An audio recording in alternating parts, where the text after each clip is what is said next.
What's good, YouTube? It's your boy Leo coming to you guys with yet another video. Coming to you guys today with yet another 10 WWE stars who should have main evented WrestleMania. WrestleMania is coming this weekend, and I figured that this video kind of does make sense because there's been so many times that we've all wanted to see a WrestleMania event, WrestleMania, and they never got the chance to. One that comes to mind is John Moxley, aka Dean Ambrose, when he was in WWE. I think he definitely was somebody that I think a lot of people wanted to have main event WrestleMania. I think the time that they should have pulled the trigger was 2016 at when it was the Royal Rumble 2016. I think even though they wanted to go with the route with Roman, I think it would have been so much better if they gave us Dean Ambrose versus Triple H. I think that match that they had at Roadblock definitely was very entertaining, and I wish they gave us that match at WrestleMania. But unfortunately, they just gave us Roman and gave Dean a Brock Lesnar match that didn't go anywhere. I wish it did, but unfortunately it didn't. But I'm gonna stop complaining and get into the video right now. Main event of WrestleMania is a special thing. Those who partake can be reduced to tears, while those who are never given the chance may grow bitter and CM cold. Punk is another one. Unfortunately, there are only 38 Mania main events to go around. I mean, 39 or 40. Wait a minute.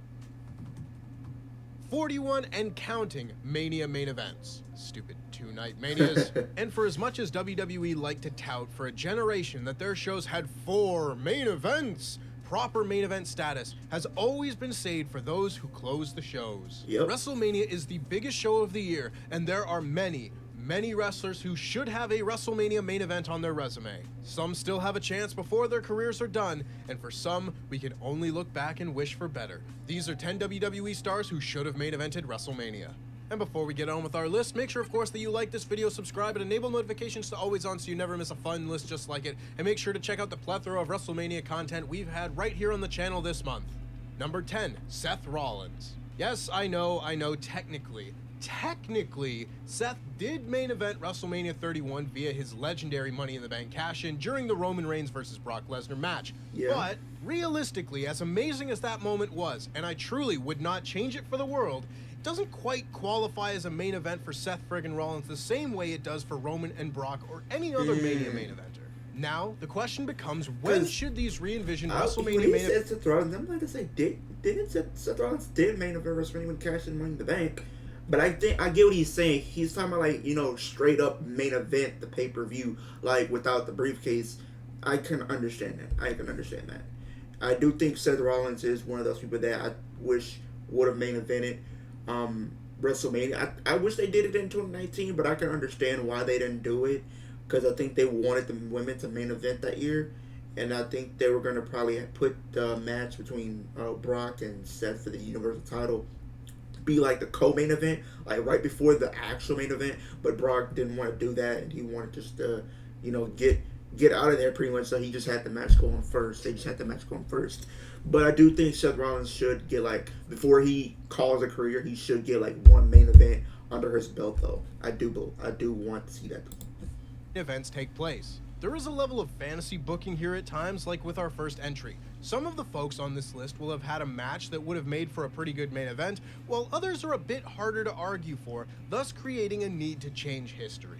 In Seth's case, it is difficult to argue that his matches at WrestleManias 33 through 38 would have made for a better main event than what we got. Yeah. However, I will reiterate until my dying day that it is completely mad that the Shield triple threat match never main evented WrestleMania. Oh my god. I totally agree with that. The Shield should have main evented our WrestleMania. It didn't matter who was going to be the world champion or what in that situation. I just wanted to see that match on a big stage. And I think there's been times where they tried to do it, but it will be something that will get in the way. I think the first time they tried to do it, Seth was injured. Then I believe the next time they do it, I think Roman had to step away because he's battle leukemia. So I think those two things pretty much, came into play. And I think they probably would have tried to do it again, but I think Dean just had enough of WWE's booking with him, and he just left. So WrestleMania 33 would have been an ideal time to have the match if all three men were kept strong following the 2016 brand split, but more importantly, it would have given arguably WWE's best in-ring performer of the last few years a WrestleMania main event with his name on the marquee. Yep. Number 9, Shinsuke Nakamura. Now this one is a lot clearer cut. In retrospect, one of the most unsatisfying WrestleMania main events of all time may well have been WrestleMania 34's closer. This match... No. This match was straight trash. I don't know who thought this match was going to be that. I wanted to give it the benefit of the doubt because I seen that WrestleMania 31 match. And I was going to give it the benefit of the doubt that it could have been something good. But nope. Reigns and Brock Lesnar. Oh, and don't worry, I also had to stop and think exactly which of the 7 billion matches the pair had this one was. Now, I will acknowledge that the WWE Championship match between AJ Styles and Shinsuke Nakamura was also quite unsatisfying, but I don't know, maybe if it was the main event of WrestleMania, given a bit more time to get out of second gear, and didn't feature an ill-thought-out Nakamura heel turn. Yeah, okay. My thoughts on this match, I can see where people are coming from. This is my thing. I wouldn't sit here and say the match was that good, but it wasn't that bad either. I think the problem with the match was the placement it was on the card, because when they went on, people were sitting there for hours and hours and people were already tired. So it kind of fell flat because the crowd was tired. I feel like if it probably went earlier in the show, maybe it wouldn't been, maybe more people would have been into it, or I could see what could have happened. Maybe if they had this be the main event, it could have been, I think this would have been 10 times better than the Roman and Brock match. And I think people probably would have got invested in it as well. So I think it just comes down to the placement it was on the card, though. It could have had a better chance to be the classic Mania match we all hoped it would be. Yeah. Nakamura, the Royal Rumble winner, becoming the first ever Japanese WWE champion in the main event of WrestleMania, could have been a huge moment to send the fans home a lot happier than they ended up being, having hate-watched Roman and Brock. Yeah. Number 8, Diesel. I feel like the first 3 entries on this list are going to make the actually part of the comment section especially vocal, but hey, anything for the algorithm, and I love you all equally. That being said, allow me to explain our choices, including this one. Rewinding about 20 years prior to Vince's Roman Reigns mega babyface experiment came the prototype for such a strategy, Big Daddy Cool Diesel. The 6'10" bodyguard for HBK Shawn Michaels was seen as a top guy in waiting by Vinnie Mac, and it wasn't long before he pulled the trigger and pushed Diesel to the WWF Championship in late 1994. Fast forward to the following year's WrestleMania and a clash with his former protectee, HBK, who had earned a WWF title shot via his 1995 Royal Rumble win. While this seems on paper to be a perfect storyline to close a WrestleMania, with 2 of the WWF's next generation of main eventers taking center stage, the decision was instead made to grant Bam Bam Bigelow and 2-time Super Bowl winner Lawrence Taylor that distinction. While this match was a good celebrity angle and something that does have its place on a Mania card, there was no guarantee that it would be any good. So to put it in the main event, over the WWE Championship, that's a huge risk. And one that didn't... That is a huge risk. You put a celebrity match be the main event over the WWE Championship. At a different time of wrestling, I don't think you would probably see that currently, like in today. You probably would, but I doubt it. It would be something different. I think it would be different, but just not in a good way, because you have your top prize be second fiddle to a celebrity match. Like, I don't think people would want to sit through that. I don't think people will sit right with that. Quite blow up in their face, but one that probably should have been avoided anyway. It's here. We're doing good, and now we get into the Frontier ads. Fiber 5 gig Great. internet. Great. Number 7, Asuka. Now that we've got 2 night WrestleManias and WWE is thus able to have 2 Mania main events each year, there is an opportunity to give that sweet, sweet Night 1 main event to some of the very much deserving wrestlers on their roster, the Empress of Tomorrow being among them.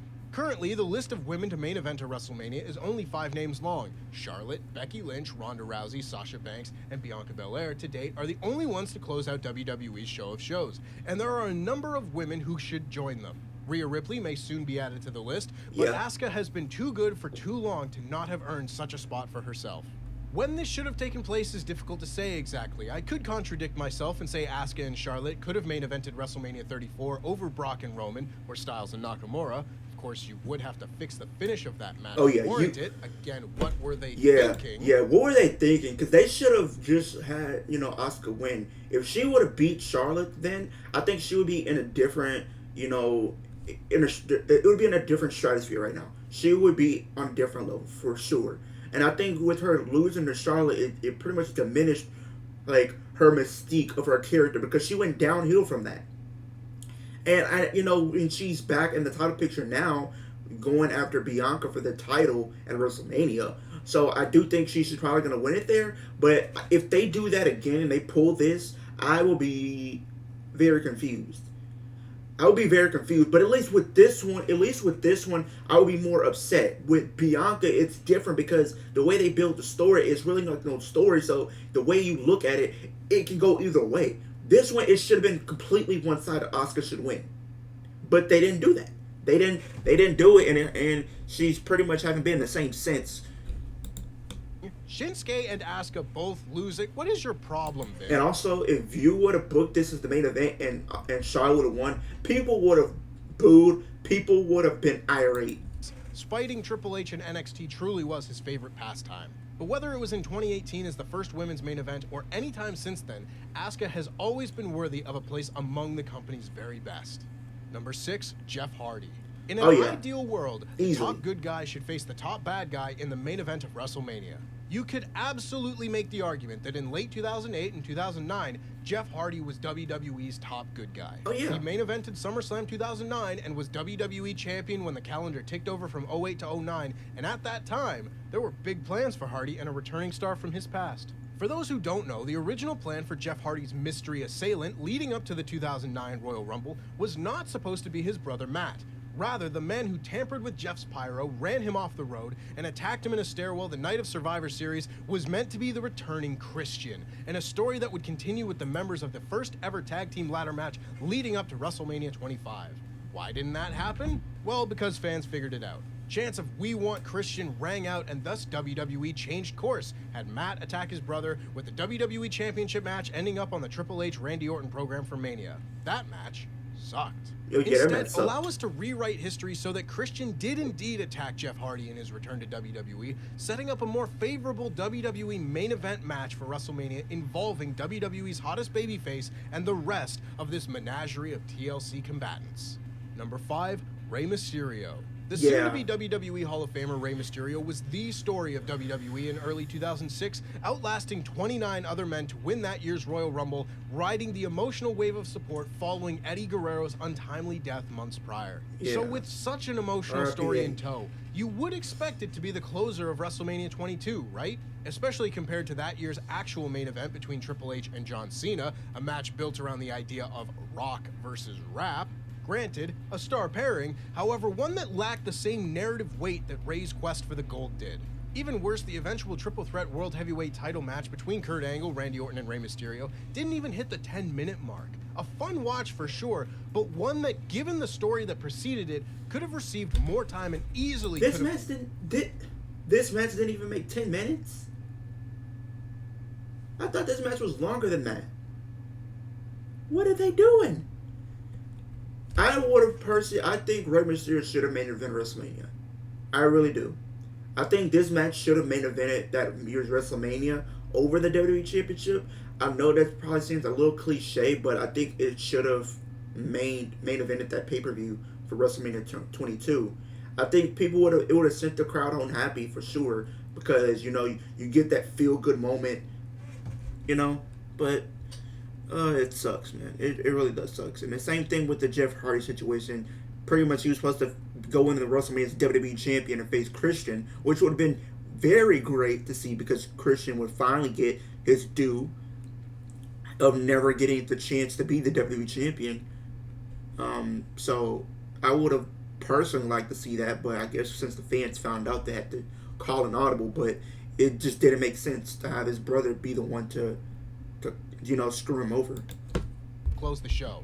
Mysterio would obviously feature in many Mania matches after this, however, would never come close to another sniff at the main event. Nope. A missed opportunity for sure. Missed opportunity. Number 4, Eddie Guerrero. Speaking of missed opportunity, while nobody could have foretold Eddie's untimely passing, it is a crime that Eddie Guerrero never got to close a WrestleMania.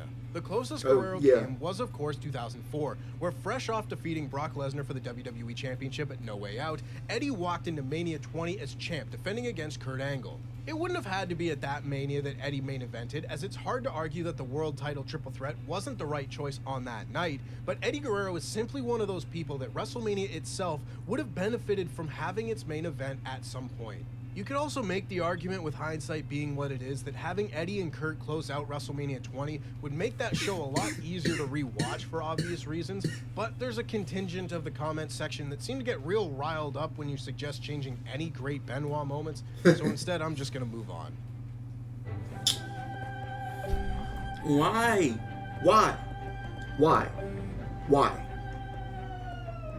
And I can't even skip that.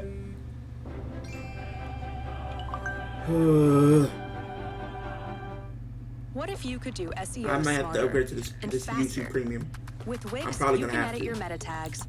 Number 3, Dean Ambrose. I said it. As I mentioned said in it. our first entry, I the fact said that it. both Seth Rollins I said it. I said it for I start the video. Dean Ambrose should have main event of WrestleMania. There's no ifs, ands, or buts about it. You cannot tell me Dean Ambrose should not have main event of WrestleMania. and Dean Ambrose failed to close a WrestleMania, while the big dog has managed to close out 5 with a 6 not far off, is a crying shame. While Reigns And is what undoubtedly sucks to me is, like, when you look at their characters and how they were treated, both Rollins and Reigns were always given more opportunities than Ambrose was. Because think about it, both of them got chances to win Royal Rumbles, beat big names like Brock Lesnar and Triple H, people like that. Dean Ambrose never got that. He never got to beat those people, and it kind of pushed him back. It kind of set him back compared to the other two. Because think about it, they both headlined WrestleManias, they both won Royal Rumbles, they both been like the sole survivors for Survivor Series. They've gotten these big accolades to their name. Ambrose has never gotten that, and I can see, you know, when you look at that, that kind of makes him feel bad. I think that makes some of the fans feel bad, and that for him, that makes him want to leave because she's not being treated fairly. And think about it, when you think about when the Shield broke up, think about it. Triple H was backing Seth Rollins, and you know, it pushed him to become world champ and U.S. champ and hold both of those titles simultaneously. You know, Vince McMahon was backing Roman, and it wanted to push him to the moon, and look where he's at now, being undisputed champion. Nobody was backing Ambrose. Ambrose was pretty much, you know, doing in business for himself, and look what happened. He literally didn't win a championship after breaking up with the Shield, and for like an entire year. He didn't win until like the very next year, at the very last month of that year in 2015, and then he went on to become the Intercontinental Champion and making it to the final 2 in the Royal Rumble. And think about it, if he would have won, that would have sent him into the stratosphere. You cannot tell me Triple H and Ambrose, from the match that they had at Roadblock, wouldn't have benefited by being on a bigger stage with more fans being in attendance to watch the show. That match would have sold out. I kid you not. But then you want to give him Brock Lesnar, and you know what? From when you first on paper, if you say a no holds barred match between Ambrose and Brock Lesnar, you think that match is going to be interesting. You think that match is going to be a barn burner match. But no, Brock didn't want to do anything because Brock didn't want to work because he was supposed to be getting ready for a UFC return, and look what happened. That set Ambrose back even more.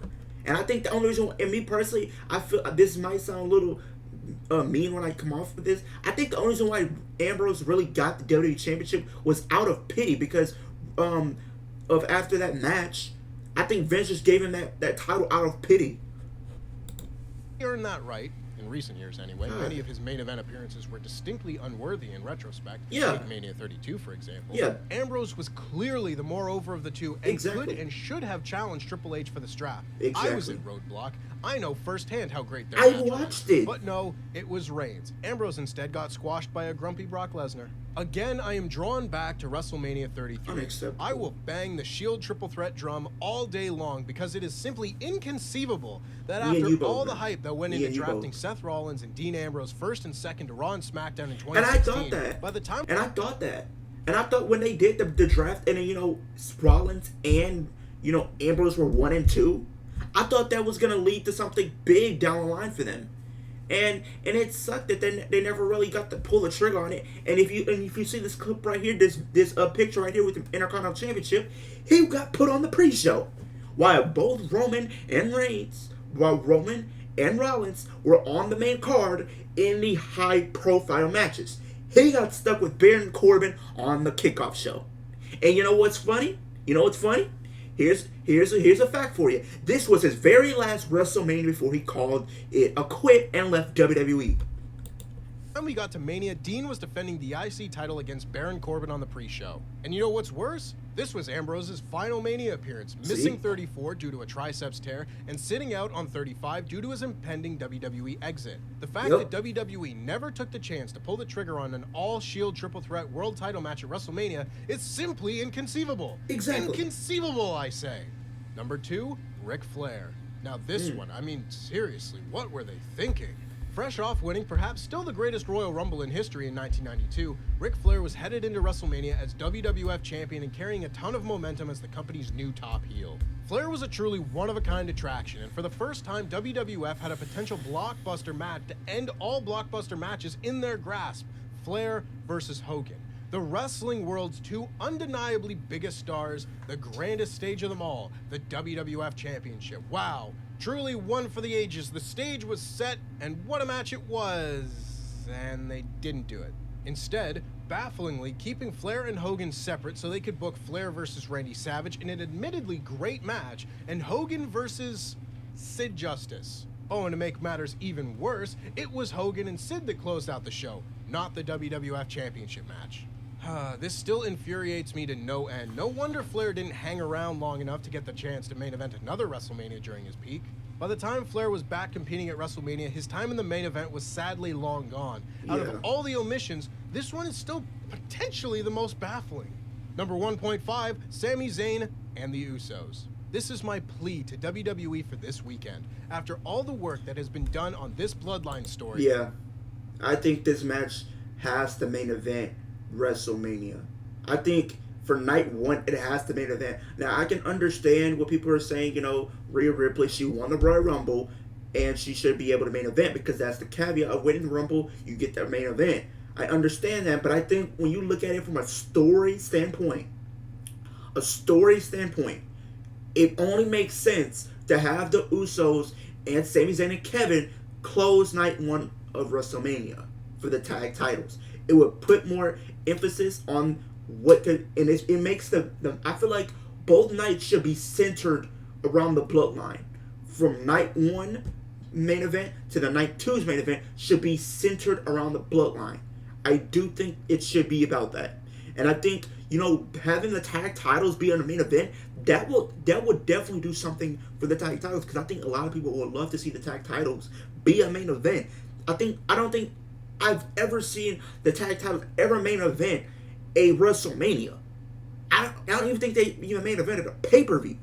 So I think this would definitely be something interesting to see, and I think people are very behind Sami right now. Besides Cody Rhodes, people are really behind Sami Zayn. And I think them having the opportunity and winning will send that crowd home happy. And this will add more to what potentially can happen at night 2, because you can have something happen where the Usos lose, and then it causes Roman to go into a frenzy because he's upset about the Bloodline not pulling their weight and losing. Sami Zayn and the Usos truly deserve to close out Night 1 of WrestleMania 39. They do. Kevin Owens has a Mania main event under his belt, but there is no match more deserving of that spotlight this year than this tag match. And what a distinction this could have, serving as the first time the WWE tag titles would ever have been defended in a WrestleMania main event. Make it happen, WWE. Please and thank you. And number 1, CM Punk. You know what? I'm starting to see a parallel between Flair and our final entry. CM Punk.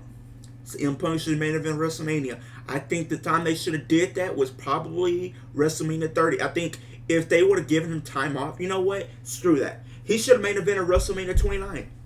He should have main event at WrestleMania 29. I think if he was the main event, either WrestleMania 28, I believe. I don't know. I don't know if they was going to have him, you know, go over The Rock, but I think they should have just had that match there and leave it. And then you could have done it at a different pay-per-view or something like that. Maybe at a SummerSlam. But I just think CM Punk should have made an event at WrestleMania. I think it should have been WrestleMania 29 because he was WWE champion so far. And I think, you know, or you could have even done it different. Even if he lost the title, you could have still had him main event and made a triple threat between Rock, Cena, and Punk.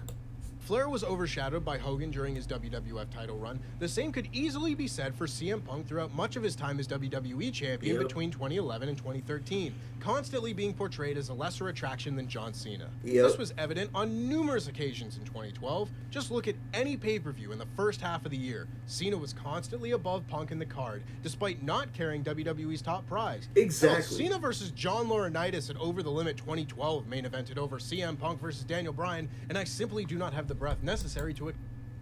What were WWE thinking? What was WWE thinking? You put John Laurinaitis in the main event, but you couldn't put CM Punk, your champion, mind you, in the main event? Make that make sense. Tell me, how does that make sense? You put John Laurinaitis, who is pretty much just an authority figure, who doesn't even wrestle, over your WWE champion. Express my distaste for that nonsense. Anyway, back to WrestleMania. The year Punk held the WWE title was unfortunately the year that big Dwayne "The Rock" Johnson and John Cena had booked the Mania main event a year in advance. So naturally, Punk and Jericho never stood a chance of being given that nod. However, what was worse than that was the year prior in 2011, where WWE overlooked Punk as the antagonist to Super Cena in the Mania 27 main event in favor of The Miz. A terrible match that I will never, ever rewatch. Yeah, that match was terrible. I won't watch it on Worst Match Ever, Luke. You won't make me. And then in 2013, Punk was used as nothing more than a prop in the eventual rematch between Dwayne and John, when WWE could have very easily done the right thing and booked a triple threat instead of the extremely predictable singles match. It was right there. It was right there. When CM Punk turned heel, he clapped The Rock. And John Cena was there too. It was right there. All you had to do was pick up on that story. That's all you had to do. Punk just gets his Mania main event. Who knows what the last 8 years look like? And that's our list. If you enjoyed it, make sure you click. Yeah, man. That right there, it just says that WWE doesn't know what they're doing a lot of times. Because I will sit here all day, every day and say, Asuka should have main evented. Shinsuke should have main evented. John Moxley, aka DM, should have main evented. And CM Punk should have main event as well. And a lot of these people on here should have main evented, but it was always something where somebody was always overshadowing them, you know? And sometimes it was even politicking. You know? So I'm just gonna sit here and just put it like that. But that is the end of the video, you guys. Like, comment, subscribe to the channel if you're new. Hit the post notification bell every time I post a new video. So we're on the road to 500. We're at 462 subscribers. Comment down below. Do you agree with some of these people he said? Who else do you feel like should have made an event on WrestleMania that didn't? And we'll have a conversation about it. I love having dialogues with you guys. Thank you guys for kicking it with me, and I'll see you guys in the next video.